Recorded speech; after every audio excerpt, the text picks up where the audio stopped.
Hello class 10 के विद्यार्थीगण, आज इस वीडियो में हम लोग जानने वाले हैं कि एमीटर जो होता है वो मापता है किसको, करंट को, और वोल्ट मीटर है वो मापता है पोटेंशियल डिफरेंस को।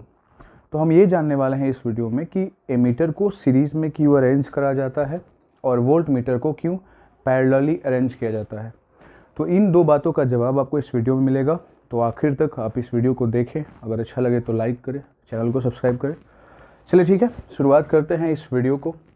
तो सबसे पहले हमें ये जानना है कि एमीटर क्या है या वोल्ट मीटर क्या है। तो इनिशियली हमको जानना होगा, आपको एक वर्ड है गैल्वेनोमीटर, इसके बारे में। तो गैल्वेनोमीटर क्या होता है, अगर कोई सवाल पूछ दे तो आपका जवाब ये होना चाहिए कि ये एक ऐसा इंस्ट्रूमेंट होता है जो क्या करता है, डिटेक्ट करता है करंट को, है ना। इसका जो काम है वो क्या करना है, डिटेक्ट करना है किसको, आई को, करंट को ये डिटेक्ट करता है। दूसरा काम, ये आपको मेजरमेंट बता ही देता है करंट का। तो major the value of current. Detect करने का मतलब होता है सिर्फ पहचाना कि भाई करंट जा रहा है, तो वो हरकत करेगा और उससे वो बता देगा कि करंट हाँ है इसमें, इस सर्किट में। और वैल्यू भी ये मेजर कर सकता है, major the value of current. ठीक है, सिर्फ डिटेक्ट करने का काम नहीं, मेजर भी करता है। ठीक है। गैल्वेनोमीटर जो होता है, अगर नॉर्मल हम बात करें तो वो उसका सिंबल होता है इस तरीके से, ऐसे गोल सर्कुलर, और उस वहाँ पे बीच में जी दे दिया जाता है इस तरीके से। ठीक है, ये सिंबॉलिक रिप्रेजेंटेशन हो गया। अगर हम दिखाना चाहते हैं कहाँ पर, इलेक्ट्रिक सर्किट में, तो हम उसको सिंबल के रूप में इस तरीके से शो आउट कर सकते हैं। लेकिन गैल्वेनोमीटर को अगर और अच्छे तरीके से समझना चाहें तो आप ये ऐसे भी समझ सकते हैं कि ये ऐसा है, यहाँ से एक आती है और ये एक, इसके अंदर क्या है, सिंपल सी बात है, रेजिस्टेंस होगा कुछ ना कुछ। तो मैंने यहाँ पे इसका रेजिस्टेंस मान लिया है क्या, R। ठीक है, और यहाँ पे मैंने इसका सिंबल दे दिया है कैपिटल G। यहाँ पर एक निशान होता है, ये एरो का निशान, जो सबसे मध्य में होता है।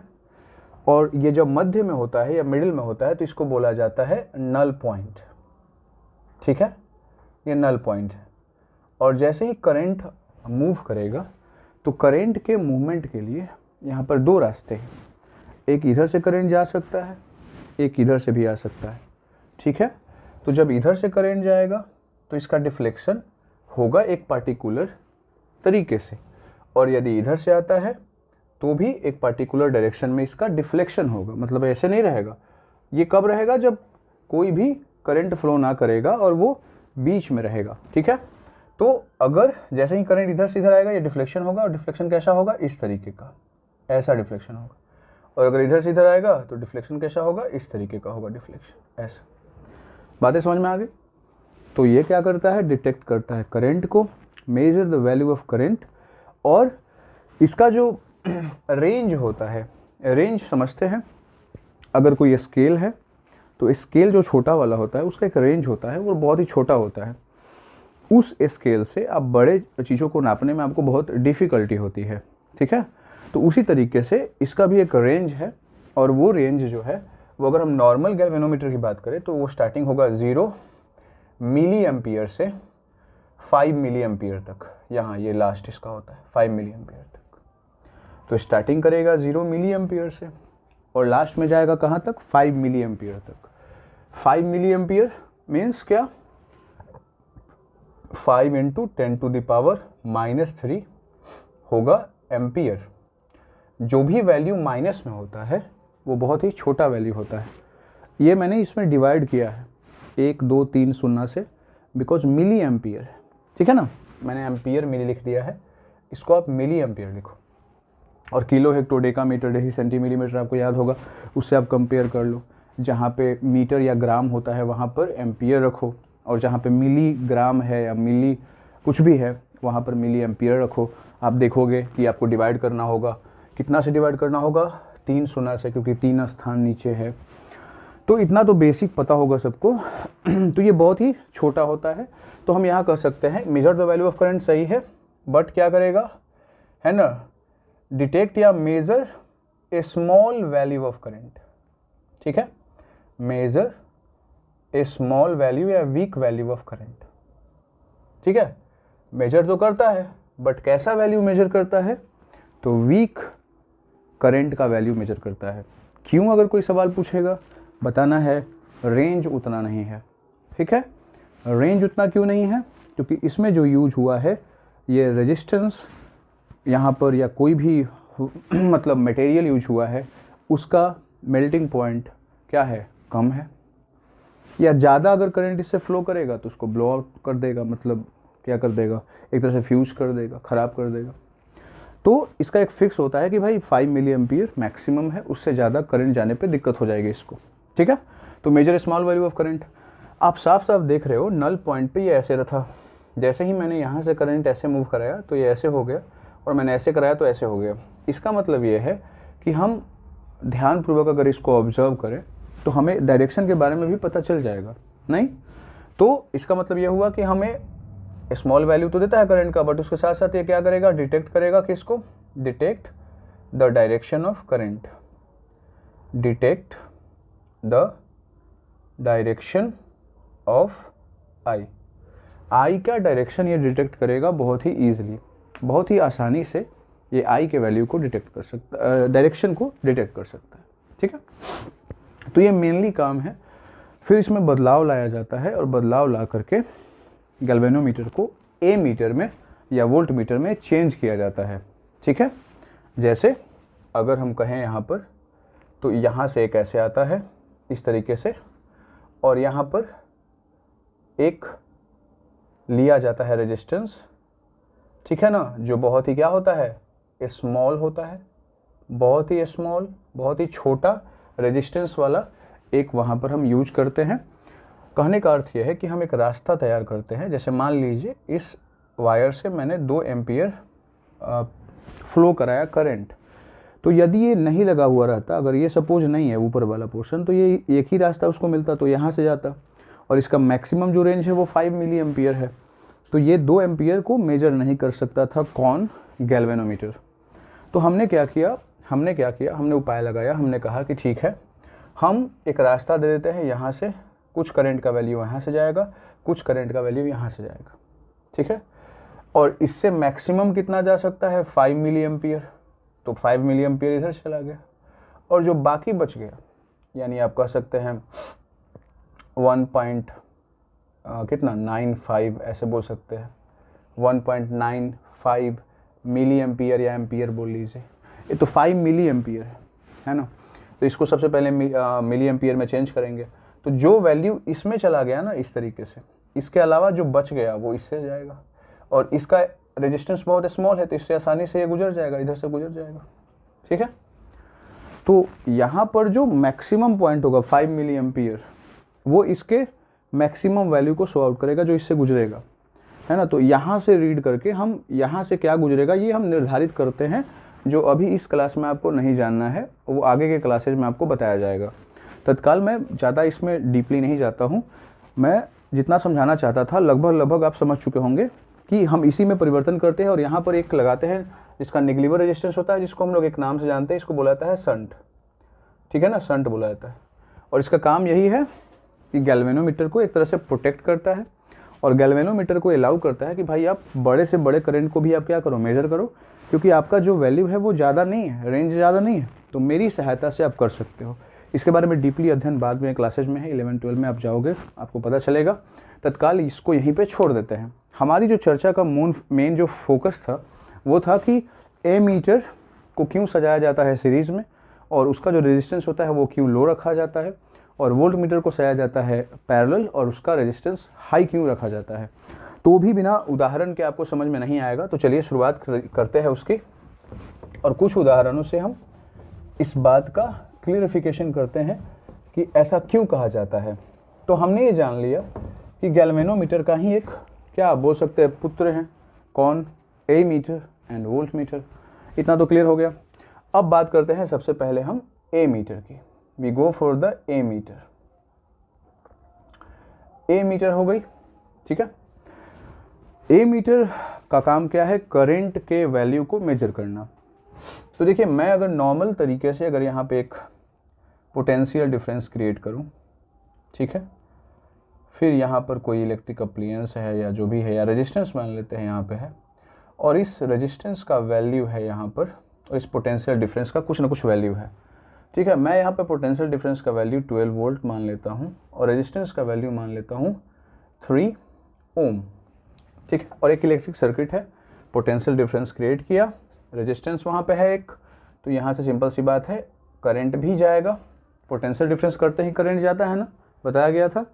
पोटेंशियल डिफरेंस क्रिएट करोगे डेली लाइफ में तो वाटर का फ्लो होता है, उसी तरीके से यहाँ पे बैटरी लगाने से करंट का फ्लो होता है, चार्ज का फ्लो होता है। तो चार्ज कितना जा रहा है नहीं पता है, आई जा रहा है।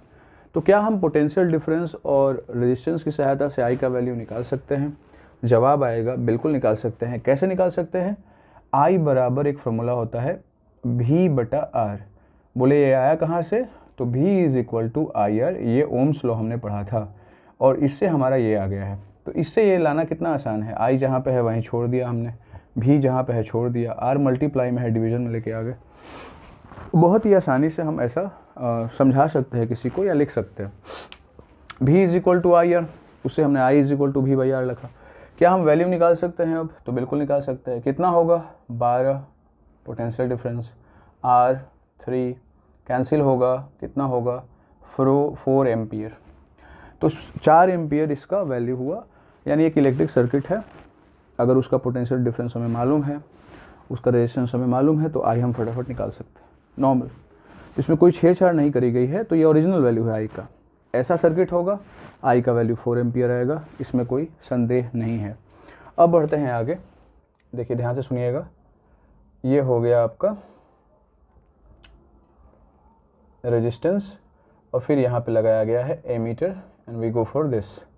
तो यहाँ पे हो जाएगा 12 वोल्ट, यहाँ पे हो जाएगा 3 ओम, है ना ये। तो हम इन दोनों में अगर हम अंतर पता करना चाहें तो किस तरीके से पता कर सकते हैं? हम ये कहेंगे कि यहाँ पर आपने एक रेजिस्टेंस लगाया हुआ है, यहाँ पर भी है, पोटेंशियल डिफरेंस आपने 12 वोल्ट रखा हुआ है, यहाँ पर भी है, यहाँ कहीं भी आपने एमीटर फिक्स नहीं करा है और आपने यहाँ पे एमीटर फिक्स कर लिया है। तो क्या ये जो एमीटर होगा कोई एक तरह का इंस्ट्रूमेंट होगा? तो बिल्कुल होगा इंस्ट्रूमेंट। इंस्ट्रूमेंट होगा तो ज़रूर उसका कुछ ना कुछ रेजिस्टेंस होता है। बिना इंस्ट्रूमेंट बिना रेजिस्टेंस के नहीं रह सकता है। ये फंडामेंटल क्या है, बोल सकते हैं गुण है। तो ये है इंस्ट्रूमेंट, इसका रेजिस्टेंस कुछ ना कुछ होगा। तो मैं रेजिस्टेंस को ले लेता हूँ, इसका भी कितना 3 ओम, कोई समस्या? और जब मैंने इसका 3 ओम ले लिया है तो इसका जो टोटल रेजिस्टेंस होगा इन दोनों का मिक्सअप वो क्या होगा? RS is equal to R1 plus R2, यानी कितना हो जाएगा? 6 ओम के बराबर। तो रेजिस्टेंस एंड सीरीज जो आएगा टोटल, क्योंकि यहाँ पे दो हैं तो दोनों सीरीज में है, सीरीज में रहने का जो सबूत है वो यही है, इस रेजिस्टेंस का जो लास्ट पॉइंट है इस वाले रेजिस्टेंस के फर्स्ट पॉइंट से जुड़ा हुआ है। अगर आपने वीडियो नहीं देखा है तो आपको मतलब बता दिया मैंने। तो ये होगा, ये होता है बेसिक बात है। अब मैं निकालने वाला हूँ इसमें भी करंट का वैल्यू। तो I इज इक्वल टू हो जाएगा क्या बताओ? फिर से V/R होगा। V कितना है? 12 है। इस बार R कितना हो जाएगा? 6 हमने निकाला हुआ है। कटेगा, कैंसिल होगा, और कैंसिल होने पर जो वैल्यू आएगा वो बताइए कितना आएगा? कटेगा तो कितना आएगा? 6 दूनी 12, यानी 2 एम्पियर आ जाएगा। तो आप ध्यान से देखो, यहाँ पर 4 एम्पियर था, यहाँ पे वैल्यू कितना हो गया? 2 एम्पियर। तो क्या ये करेक्ट आ रहा है? नहीं आ रहा है। आना चाहिए था कितना? 4, आ रहा है कितना? 2। तो ये अरेंजमेंट सही नहीं है। यानी एमीटर तो लगाएंगे, सही है, सीरीज में लगाया हुआ है, बट ये जो हमने रेजिस्टेंस लिया है इसका 3 ओम, ये सही नहीं है। तो अब पता कैसे चलेगा कितना रेजिस्टेंस सूटेबल है इसके लिए? तो चलिए उस पर बात करते हैं एक और पिक्चर के द्वारा, और ये क्लियर हो जाएगा इस पिक्चर से। तो यहाँ पर हमने एक सर्किट और ले लिया ऐसा, और यहाँ पर मैंने एक एमीटर फिक्स कर लिया इस तरीके से, और यहाँ पे आ गया ऐसे। ये था 12 वोल्ट, ये था 3 ओम, और इस बार एमीटर का जो रेजिस्टेंस होगा वो हमने दूसरा लिया है। क्या लिया है? एट ए टाइम भाई बहुत कम लिया है। मैंने एमीटर को ले लिया है 0.01 ले लिया है। 0.001 और छोटा हो जाएगा। जितना कम हो सके ले सकते हैं, लेकिन यही है, वो एमीटर है तो इंस्ट्रूमेंट है, रेजिस्टेंस पक्का होगा। बहुत कम होगा ये अलग बात है। तो हो गया इतना। अब इसमें जो रेजिस्टेंस इन सीरीज निकलेगा वो क्या आएगा, इसमें जो रेजिस्टेंस इन सीरीज निकलेगा इस वाले सर्किट में वो क्या होगा, 3.01 होगा ना, दोनों को ऐड करेंगे तो। और जब इसका आई का वैल्यू निकालेंगे तो V बाई आर होगा, तो 12/3.01 होगा। और जब इसको कैंसिल आउट करेंगे तो 4 कितना होगा, 3.99 होगा, 3.99 के आसपास, मतलब अप्रोक्स आप बोल सकते हो। तो आप इस पिक्चर को ध्यान से देखो और यहाँ पर इसको देखो, यहाँ पे 3.99 एम्पियर आया हुआ है और 3.99 एम्पियर को हम 4 एम्पियर भी कह सकते हैं क्योंकि अप्रोक्स है, और यहाँ पर भी 4 एम्पियर है। तो आप इन तीनों में अगर तुलना करने की बारी आती है तो इन तीनों में अगर हम तुलना करें तो आपको कौन सा अरेंजमेंट आपको सही लग रहा है। इसमें तो अरेंजमेंट है नहीं एमीटर का, तो ये तो ऐसे ही गलत हो गया। इसमें जब मैं लगा रहा हूँ तो जो वैल्यू आ रहा है वो अलग आ रहा है, ये भी गलत हो गया। और इसमें 4 एम्पियर आ रहा है, इसमें एमीटर को मैंने सजाया भी है और वैल्यू भी लगभग अप्रोक्सीमेट उतना ही आया है। मतलब ये थर्ड जो केस है, ये जो थर्ड मैंने पिक्चर बनाया है, ये ज़्यादा सूटेबल है। ठीक है, इससे हमको जानकारी क्या मिली थर्ड वाले से, अगर थर्ड में सूटेबल बोल रहा हूँ तो जानकारी क्या मिली, जानकारी ये मिली कि एमीटर जो होता है उसको अरेंज किया जाता है किसमें किया जाता है, सीरीज़ में, पहली बात। ठीक है, सीरीज़ में। एंड दूसरी बात ये कि उसका जो रेजिस्टेंस होता है ना पर्टिकुलर, वो क्या होता है, वेरी लो, बहुत ही क्या होता है, कम होता है। देखो बहुत कम मैंने लिया था, 0.01, बहुत कम लिया था। ठीक है, तो ये है प्रूफ। बाकी आंसर लिखने का तरीका तो आपको मालूम है, आप वर्ड में लिख सकते हो, बट ये आप शो आउट कर सकते हो, किसी को बता सकते हो अगर आप एग्जाम्पल के फॉर्म में बताना चाहते हो तो। एंड नंबर 4 केस, एक और केस लेके चलते हैं। अगर ऐसा हो जाए, एक ऐसा हो जाए कि मैं यहाँ पर एमीटर को एक अलग तरीके से अरेंज करूँ, 12 वोल्ट तो यहाँ पे दिख रहा है, यहाँ पर रेजिस्टेंस मैंने 3 ओम ले लिया है और मैंने यहाँ पे एक अरेंजमेंट ऐसा दिखाया एमीटर का इस तरीके से। ठीक है, ऐसा। अब क्या होगा बताओ, क्या ये अरेंजमेंट भी सही देगा वैल्यू, क्योंकि यहाँ पर एमीटर तो बहुत कम है, एमीटर का रेजिस्टेंस तो बहुत कम है। तो मान लीजिए हम यही वाला एमीटर का जिसका रेजिस्टेंस कम है, इसको मैंने सीरीज में लगा करके मैंने यहाँ पे पुट आउट किया है, तो क्या ये भी सही होगा, क्योंकि यहाँ से जब करंट जाएगा तो इसको 2 रास्ते मिलेंगे। यहाँ आने पर ये जंक्शन होगा, यहाँ से ये 3 ओम से भी होके जा सकता है, ये एमीटर वाले से भी होके जाएगा। उसको लगेगा कि यहाँ पर रेजिस्टेंस कम है एमीटर वाले में। पानी का फ्लो किधर ज़्यादा होता है बताइए, जिधर उसको रेजिस्टेंस कम होता है, तो वो सोचेगा कि नहीं एमीटर से होके जाएंगे ना, ज़्यादा बेटर रहेगा क्योंकि यहाँ पर रेजिस्टेंस कम है। लेकिन ध्यान ये देना है कि 3 ohm is not a big resistance, ये बहुत बड़ा वैल्यू नहीं है रेजिस्टेंस का। सो वो क्या करेगा, वो इससे भी कोई वैल्यू देगा आई का, इससे भी आई का वैल्यू जाएगा, ये I1 होगा, ये I2 हो जाएगा। तो इसका कुछ वैल्यू, कुछ पार्ट जो है वो इससे भी होके जाएगा, बिकॉज ये कोई बड़ा रेजिस्टेंस नहीं है। ये बहुत बड़ा हो जाए, ये जब बहुत बड़ा हो जाएगा और ये बहुत निगलेबल होगा तो सोचा जा सकता है। बट यहाँ पर दिक्कत है, दिक्कत ये है कि अगर मान लीजिए मैं इसको लेके चल रहा हूँ 0.01 और इसको मैं पैरेलल लेके चलूँगा, फिर भी वो वाला वैल्यू आई का वैल्यू जो आएगा वो लगभग 4 के आसपास नहीं आएगा। एक कारण ये भी है ना। और यहाँ पे साफ साफ दिख रहा है I1 I2 2 रास्ते हैं, तो ये क्लियरली है कि वैल्यू पूरा रीड नहीं कर पाएगा। ठीक है, जितना उसको रीड करना है। कहानी समझ में आ गई। ठीक है, आप यहाँ पे दोनों का पैरेलल में सजाया हुआ है 3 एंड 0.01, इससे आप पैरेलल का इक्विवेलेंट रेजिस्टेंस निकालिए, फिर आई का वैल्यू निकालिए, देखिएगा बहुत अंतर होगा। और यही कारण है कि ये अरेंजमेंट भी सही नहीं है। ठीक है, इतना समझ में सबको आया। तो हमने ये जान लिया आज एमीटर के बारे में कि ये जो एमीटर होता है उसको सजाया जाता है सीरीज में, क्योंकि बाकी सब तरीका क्या है, रॉन्ग हो जाता है, जैसे ये नंबर 4 केस है। और दूसरा है कि इसका रेजिस्टेंस बहुत लो होता है, क्योंकि अगर उसका थोड़ा सा भी हाई होता है तो वैल्यू में बदलाव आ जाता है। तो काफ़ी अगर हाई करेंगे तो और ज़्यादा आ जाएगा।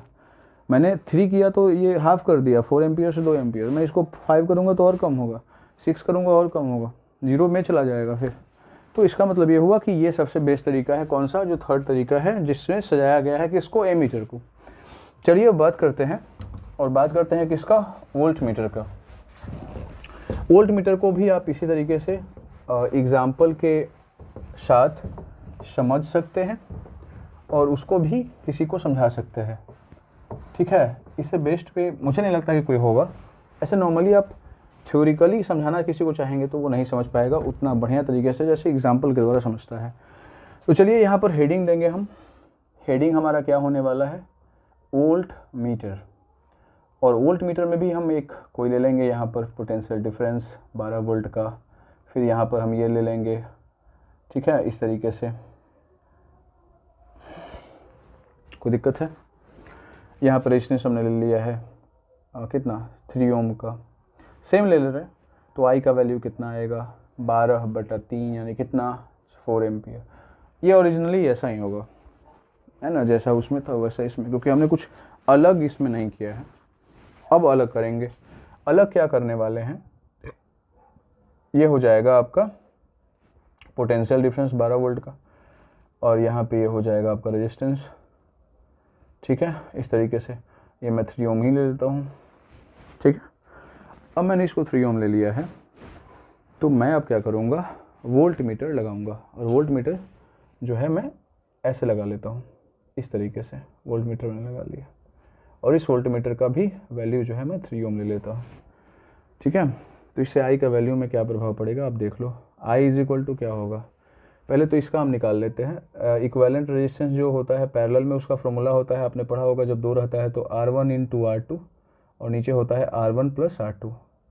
R1 कितना है 3, R2 कितना है 3, और ये हो जाएंगे 6, 3 दूनी 6 यानी कितना आ जाएगा, 3/2 आ जाएगा। तो I इज इक्वल टू क्या होता है, V/R। V कितना है 12 और नीचे हो जाएगा कितना, 3/2। इसको अगर हम सजा के लिखें तो 12 इज इक्वल टू 2/3 लिखेंगे, 3 4 जा 12, 4 2 जा कितना हो जाएगा, 8 एम्पियर। देखो 4 एम्पियर है, 8 एम्पियर हो जाएगा। तो जैसे ही ये वैल्यू हम पुट करेंगे, करंट ज़्यादा तेज़ी से मूव करना शुरू होगा और उससे जो बैटरी है ये जल्दी ख़त्म हो जाएगा। जितनी ज़रूरत है ना उससे ज़्यादा एम्पियर आ रहा है। सिंपल सी बात है कि बैटरी का जो टाइमिंग है वो क्या होगा, चेंज होगा, बहुत ज़्यादा मतलब इफ़ेक्ट करेगा, दुगना हो जा रहा है, ठीक है ना। तो 1 घंटा चलना है, आधा घंटा चलेगा, तो इफ़िशियंसी पे प्रभाव पड़ेगा, इस पे प्रभाव पड़ेगा। बात समझ में आ गई? अब आगे बढ़ते हैं। तब कैसे सजाएंगे, तो भाई पैरेलल में तो सजाना है, चलो सही है। तो यदि मैं यहाँ पे ये ले रहा हूँ ये 3 ओम और मैं इसको सजा रहा हूँ और यहाँ पे वोल्ट मीटर है और मैं ऐसे सजाया इसको, इस बार मैं रेजिस्टेंस 3 ओम ना लेकर के मैं काफ़ी हाई ले लेता हूँ। मैं ले लेता हूँ 1000, इस तरीके से 1000 ओम ले लेता हूँ, तो काफ़ी बड़ा है वैल्यू।